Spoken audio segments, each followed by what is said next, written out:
بسم اللہ الرحمن الرحیم۔ السلام علیکم۔ والدین کے اکلوتے بیٹے اور دو بہنوں کے اکلوتے پڑھے لکھے بھائی جنید کا اپنے محلے کے ایک نوجوان سے جھگڑا ہو گیا۔ ہاتھا پائی ہوئی اور کچھ گالیوں کا تبادلہ بھی ہوا۔ جنید گھر آیا اور اپنے کمرے میں بیٹھ گیا اور الماری سے پستول نکال لیا۔ اچانک اسے اپنے ایک دوست کی نصیحت یاد آ گئی۔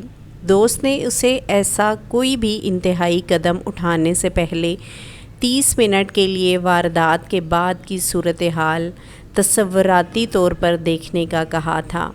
جنید نے تصور میں اپنے دشمن کے سر میں 3 گولیاں فائر کر کے اسے ابدی نیند سلا دیا۔ 1 گھنٹے بعد وہ گرفتار ہو گیا۔ گرفتاری کے وقت اس کے والدین اور 2 بہنیں پھوٹ پھوٹ کر رو رہی تھیں۔ اس کی ماں بے ہوش ہو گئی۔ مقدمہ شروع ہوا تو گھر خالی ہونا شروع ہو گیا۔ ایک کے بعد ایک چیز بکتی گئی۔ بہنوں کے پاس تعلیم جاری رکھنا ناممکن ہو گیا اور ان کے ڈاکٹر بننے کے خواب مقدمے کی فائل میں خرچ ہو گئے۔ بہنوں کے سر میں چاندی آنے لگی۔ جیل کی سلاخوں کے پیچھے ہر ہفتے والدین اور بہنیں ملاقات کے لیے جاتے۔ بہنوں کا ایک ہی سوال ہوتا کہ بھیا اب ہمارا کیا ہوگا؟ ہم اپنے بھائی کے بستر پر کسے سلائیں گے؟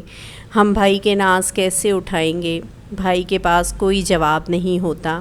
فیصلے کا دن آیا اور جنید کو سزائے موت ہو گئی۔ سزائے موت کی تاریخ مقرر ہو گئی۔ 25 منٹ گزر چکے تھے اور جنید کے جسم پر لرزہ طاری ہو چکا تھا۔ جیل میں وہ اپنی موت کے قدم گن رہا تھا اور گھر میں والدین اور بہنیں اپنے کرب اور اذیت کی جہنم میں جھلس رہے تھے۔ جنید کی آنکھوں پر کالی پٹیاں باندھ دی گئیں اور اسے پھانسی گھاٹ کی طرف لے جایا گیا۔ 29 منٹ ہو چکے تھے۔ پھانسی گھاٹ پر پیر رکھتے ہی 30 منٹ پورے ہو گئے۔ جنید پسینہ پسینہ ہو چکا تھا۔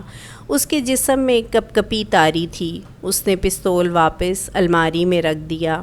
اس نے میز سے اپنی بہنوں کی 2 کتابیں اٹھائیں اور بہنوں کے پاس گیا۔ بہنوں کو مخاطب کرتے ہوئے کہا کہ میری پیاری بہنوں، تمہارے پڑھنے کا وقت ہو گیا ہے۔ خوب دل لگا کر پڑھو کیونکہ تمہیں ڈاکٹر بننا ہے۔